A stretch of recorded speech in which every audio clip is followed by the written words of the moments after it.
Good day, everyone. Welcome back. In this video, I will be using the calculators from pensionbooster.ca to show you how Mike actually got unexpected money. Like he wasn't expecting this. He called me. This is a real case. He called me a couple of weeks ago asking a question that I will share with you. And then because of with the pension calculators, we find a better way to do things and more money for Mike. Let me show you what the situation is.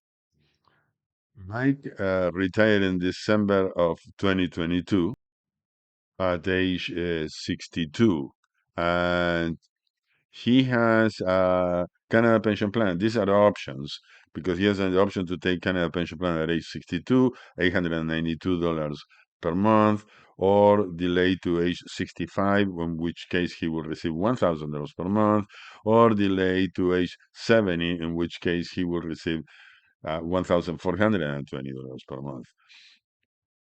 He also has an employer pension that he's receiving right now. This is the money that he's getting every month, $2,000. But this will be reduced. He's getting a British pension. This will be reduced to 1,500 at age 65.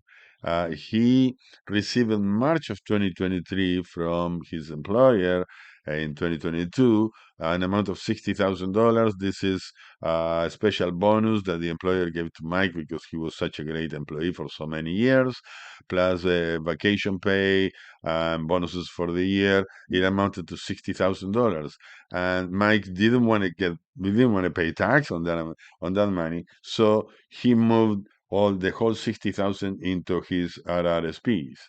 His RRSPs total value, including the $60,000, is $150,000 today. However, this $60,000 that Mike has, this new $60,000, he received it in March of 2023. It hasn't been claimed yet. So this is money to be claimed on future income taxes. And he also have a $25,000 tax-free savings account, and he needs $3,000 of gross income per month, minimum $3,000 per month. But I'm not going to deal with this on this video. That will be on a second video about the same case, because if not, it will be too long. But we're going to look at is at when is Mike should claim his RRSP in the year 2023, or he might should pay the tax and claim it in 2026, 2027, 2028, in years after age 65. Okay, let's take a look what happens if he claims in 2023 first, and then we deal with what happens from 2026 on. Okay, if Mike decides to claim this in 2023, his income will be composed of employer pension, the $2,000 per month, and in 2023 will receive $24,000. So employer bonus, the $60,000 that he received, this is taxable money. It's not taxable not only because he rolled it over into RRSPs, but it needs to be claimed. He may opt to claim it or not to claim it. The RRSP withdrawals, he needs to withdraw $1,000 per month from his RRSPs in order to add it to the employer pension and make it to the $3,000 per month that Mike needs. So his total income for 2023 will end up being $96,000. So let's see what happens, what the tax payable will be if Mike has an income of $26,000 and he decides not to claim anything in RRSPs. How much tax does he have to pay?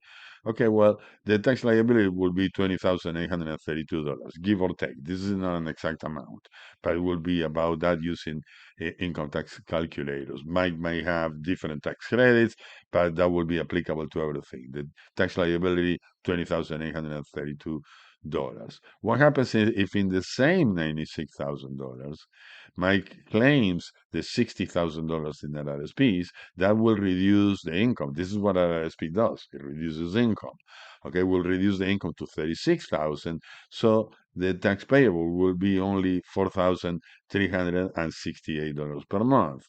So tax saved on that in that equation is $16,464. So if Mike claims his RRSP contribution of $60,000 against the income for year 2023, the income for year 2023 will decrease from 96 to 36,000, and he will save $16,464 in tax, or 27.44% of the RRSP contributions. But let's take a look of what happens if Mike starts claiming that RRSP once he turned age 65 and his employer pension is reduced from $2,000 per month to $1,500 per month. To do that, I go to pensionbooster.ca. I had calculators, pension calculator, and Mike is a single person, so we go to calculator number one. Mike has more than 40 years of Canadian residency, so we have 40 here.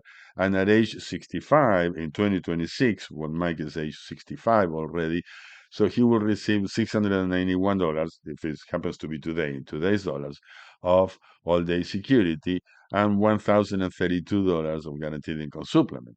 But one moment, Mike receives $1,500 per month of his employer pension from age 65 on. So the guaranteed income supplement gets reduced to $122 per month.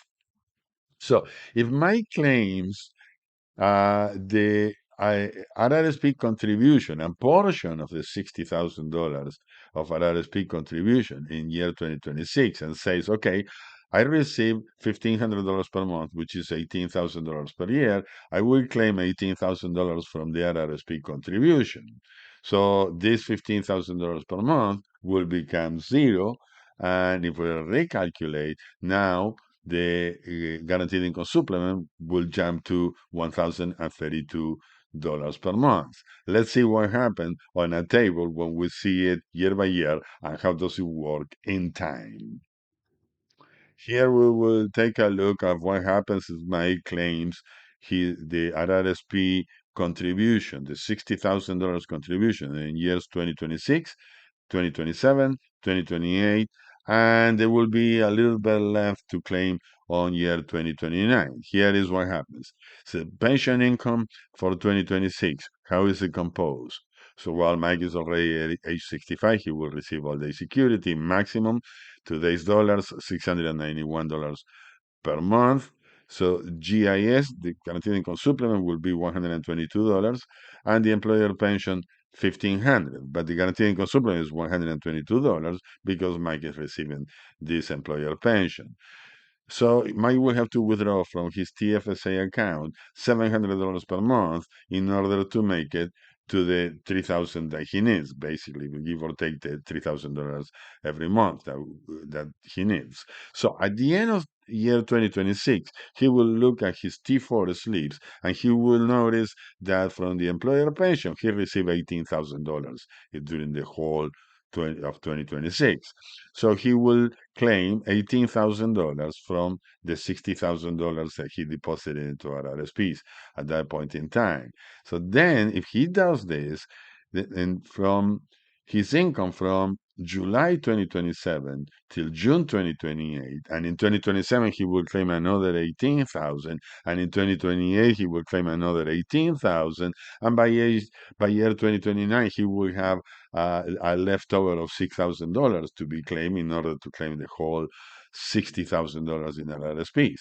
So every year, this is what's going to happen starting in July of 2027 until June 2028, and it will go July 2028 till June 2029, and so on and so forth until June of 2030. So here's what happens. His all-day security will be $691. Now the guaranteed income supplement, instead of 122, is 1,032 because he claimed this 18,000, which offset the $1,500 per month. So the employer pension is still $1,500 per month. This is what he's receiving. So TFSA, he doesn't need to withdraw anything from TFSAs anymore, because his total income is $3,223 per month, and he's paying very little income tax because this portion is non-taxable. Actually, he's not going to pay any income tax. So what happens here? The GIS increased by $910 per month times 36 months, because this is going to happen for 3 years in a row, from year 2026, 2027, and 2028, plus another $3,000 that he will receive between an extra guaranteed income supplement from July of 2029 until June of 2030.